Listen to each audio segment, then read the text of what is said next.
Half হাতা গেঞ্জি পরে নামাজ আদায় করে পরিপূর্ণ সওয়াব পাওয়া যাবে কিনা। আমার ঠিক পেছনে একজন নামাজ আদায় করতেছে, তার নামাজ শেষ হওয়ার আগে আমি যেতে পারবো কিনা, নামাজরত ব্যক্তির ঠিক কতটুকু সামনে দিয়ে যাওয়া যাবে। আজানের পূর্বে মুয়াজ্জিন দুরুদ ও সালাম পড়ে, এটা জায়েজ আছে কিনা। ঘুম থেকে উঠে যদি দেখি ফরজ গোসল করতে হয়, একই সময় যদি ফজরের ওয়াক্ত বেশি সময় না থাকে, এমন অবস্থা করণীয় কি। গোসল ফরজ হলে গোসল করা ছাড়া নামাজ পড়া যাবে, গোসল করেই তারপরে নামাজ পড়তে হবে। আপনি যদি এমন কোনো পরিবেশে থাকেন যেখানে গোসল ফরজ হয়েছে কিন্তু এখন গোসল করলে সেটা আপনার কাছে মনে হচ্ছে লজ্জার বিষয়, সেটা হয়তো অন্যরা দেখলে আপনি একটু হেজিটেশনে ভুগছেন, তাহলে বুঝবেন এই লজ্জাটা শয়তান সৃষ্টি করতেছে। কে সৃষ্টি করতেছে? শয়তান সৃষ্টি করতেছে। ইমানদার কখনো ফরজ কাজ করতে লজ্জা করতে পারে। কিসের লজ্জা এখানে? আমার গোসল ফরজ হয়েছে, আমি গোসল করছি, সবাই জানবে, অসুবিধার কি আছে? যদি আপনার মধ্যে কোনো হেজিটেশন হয় তাহলে বুঝবেন মিস্টার ইবলিস হাজির হয়ে গেছে। এই লজ্জা ইমানের অঙ্গ না, এটা কুফুরির অঙ্গ। অতএব এই লজ্জাকে জয় করতে হবে। এটাকে সৎ সাহস বলে, যে আমি ভালো কাজ করতে কোনো প্রকার ভয় সংকোচ করব না, এটা করতে হবে। কিন্তু কথা হলো গোসল ফরজ হয়েছে, এমন টাইমে ঘুম ভাঙছে, সূর্য ওঠার বাকি আছে আর 7-8 মিনিট, গোসল করে আর নামাজ পড়া সম্ভব নয়। এরকম যদি হয় তাহলে সেক্ষেত্রে আপনি সূর্য ওঠার 10-15 মিনিট পরে এর মধ্যে গোসল করে তারপর আপনি নামাজের কাজা করবেন এবং ইস্তেগফার করবেন। ভবিষ্যতে যেন এরকম না হয় অ্যালার্ম টালার্ম দিয়ে শোবেন। কদাচিৎ জীবনে একবার এরকম অ্যাক্সিডেন্টলি ঘটনা হতে পারে, প্রায় এরকম হলে সেটা দোষণীয়। কিন্তু গোসল ফরজ হলে গোসল না করে নামাজ পড়ার সুযোগ নাই, যেহেতু পবিত্রতা অর্জন করা এটা নামাজের জন্য পূর্ব শর্ত। এই শর্ত আদায় করা ছাড়া নামাজ হবে না। হাফ হাতা গেঞ্জি পরে নামাজ আদায় করে পরিপূর্ণ সওয়াব পাওয়া যাবে কিনা। আল্লাহ তাআলা কোরআনে কারিমে বলেছেন, ইয়া বানি আদম খুযু যিনাতাকুম ইনদা কুল্লি মাসজিদ। হে বনি আদম, প্রত্যেক নামাজের সময় তোমরা সুন্দর পোশাক আশাক পরিধান করো। জিনাত গ্রহণ করো মানে পোশাক আশাক পরিধান করো। আয়াতের আলোকে অনেক উলামা ইকরাম বলেছেন, আল্লাহর দরবারে যখন আপনি দাঁড়াবেন তখন আপনার দাঁড়ানোটা হতে হবে উত্তম পোশাকে, আপনার যা আছে এর মধ্যে উত্তম পোশাকে।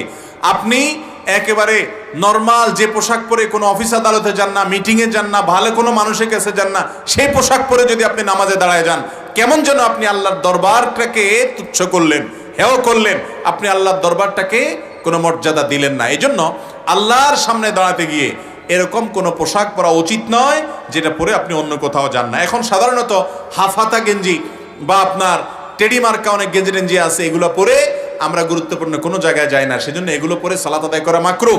আপনি শার্ট পরেন আর যাই পরেন এমন পোশাক পরেন যে পোশাকটা পরে আপনি ভালো জায়গায় যান, গুরুত্বপূর্ণ মানুষদের কাছে যান। আপনি নামাজের সময় আসলেন আর নর্মাল কাপড় পরলেন, অনেকে দেখা যায় বাসার বাড়িতে গামছা গায়ে দিয়ে নামাজ পড়া শুরু করে দেয়, আছে না নাই? এগুলো উচিত না। এগুলো হলো আল্লাহর শানে বেয়াদবি, আল্লাহর সামনে দাঁড়াচ্ছে। অতএব দুনিয়ার কোনো এমপি মন্ত্রীর সামনে আপনি এভাবে যাবেন না, তাহলে আল্লাহর সামনে কিভাবে আপনি এভাবে দাঁড়ান? এটা করা উচিত নয়। আমার ঠিক পেছনে একজন নামাজ আদায় করতেছে, তার নামাজ শেষ হওয়ার আগে আমি যেতে পারবো কিনা, নামাজরত ব্যক্তির ঠিক কতটুকু সামনে দিয়ে যাওয়া যাবে। আপনার ঠিক পেছনে যদি কেউ নামাজ আদায় করে ঠিক পেছনে, তাহলে সেক্ষেত্রে আপনি বরাবর সামনে যদি বসে থাকেন আপনি উঠে যেতে পারেন। এই মাসআলাটা না জানার কারণে বহু মানুষ আছে সামনে দাঁড়ায় দাঁড়ায় কই মাছের মাথা চাবায়। কই মাছের মাথা চাবানি বুঝেন? এরকম করে, মানে পিছনে যে বেচারা নামাজ পড়তেছে বিরক্ত হয়ে সে কই মাছের মাথা চষে। তো এবার ওই বেচারা কই মাছের মাথা চষা বুঝেন নাই, মানে বিরক্ত আর কি। সে এই যে বিরক্তি প্রকাশ করতেছেন আপনি, পিছনে যে বেচারা নামাজে দাঁড়াইছে তার নামাজের অবস্থা কাহিল হয়ে যাবে, কারণ সে বারবার দেখতেছে আপনি পিছনে বড় বড় চোখ করে তাকাচ্ছেন তার দিকে, তখন তার নামাজের অবস্থা কাহিল হবে না? আমরা অনেকে জানি না এই মাসআলাটা। আপনার পেছনে কেউ যদি নামাজে দাঁড়ায়, বরাবর আপনি সামনে বসে আছেন, তাহলে আপনি ডান পাশ অথবা বাম পাশ দিয়ে নেমে যান, কোনো অসুবিধা নেই। আপনারা কেউ বসে থাকতে বলে নেই। আর যদি আপনি বসে থাকতে পারেন যাতে অন্যরা নির্বিঘ্নে চলাফেরা করতে পারে, সেটা উত্তম সওয়াবের কাজ, অন্যদেরকে সহায়তা করলেন। কিন্তু আপনি বসে থেকে ওই বেচারার দিকে বারবার তাকাচ্ছেন যে সে নামাজ শেষ করতেছে না কেন, এটা উচিত না। আরেকটা পদ্ধতি আছে, সেটাও জায়েজ। সেটা হলো নামাজ একজনে পড়ছে, আপনি পেছন থেকে ঠিক তার বরাবর সামনে উঠে দাঁড়ায় গেলেন। কথার কথা জামাত দাঁড়ায় গেছে, এখন একজনের সুন্নত পড়তেছে, এখন শেষের দিকে আছে, তো সামনের কাতারে তার যে নামাজ পড়তেছে তার বরাবর সামনে একজনের জায়গা ফাঁকা আছে, ডানে বামে মুসল্লি ফিল আপ হয়ে গেছে, তা আপনি এক পাশ থেকে আস্তে করে বরাবর দাঁড়ায় যান, কোনো অসুবিধা নেই। এটাকে বলা হয় সুউদ, আর আগেরটাকে বলা হয় নুজুল, অর্থাৎ বরাবর সামনে উঠা অথবা সামনে থেকে বরাবর যাওয়া, এই দুইটা জায়েজ আছে।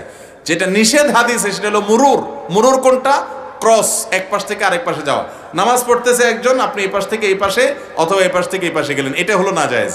তাহলে পদ্ধতি তিনটা হলো, বরাবর সামনে থেকে সরে যাওয়া জায়েজ আছে, পেছন থেকে বরাবর নামাজের সামনে গিয়ে দাঁড়ায় যাওয়া সেটাও জায়েজ আছে, কিন্তু এক পাশ থেকে আরেক পাশে যাওয়া জায়েজ নাই।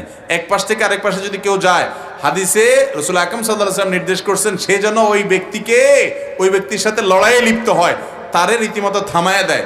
মসজিদে নববীতে একবার আমি দেখেছি, এক ব্যক্তির সামনে দিয়ে এরকম একজন যাচ্ছে নামাজের মধ্যে, সে এরকম হাত বাইর করে দিছে, তো হাত বাইর করার পরেও ওই লোকটা থামে নাই, সে তাও যাইতে নিছে।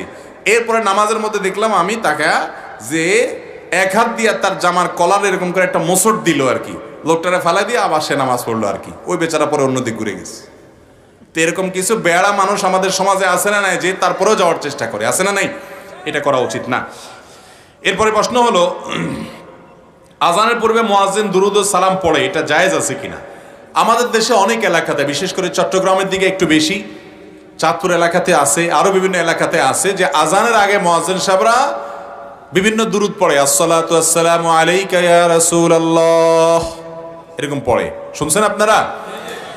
তো নবী করিম সাল্লাল্লাহু আলাইহি সাল্লামের হাদিস থেকে আমরা জানি যে আজানের পর, আজানের জবাব যখন আমরা দেব, তারপরে মুয়াজ্জিন আজান শেষ করবেন, আজানের পরে যখন দোয়া পড়বো, আজানের দোয়া, এই দোয়া পড়ার সময় দুরুদ পড়ার কথা হাদিসে আছে।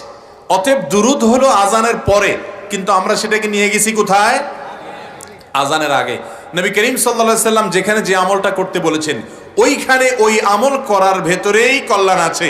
আমি যদি সেটা উল্টে ফেলি, তাহলে সেক্ষেত্রে কল্যাণের চাইতে অকল্যাণ বেশি হতে পারে।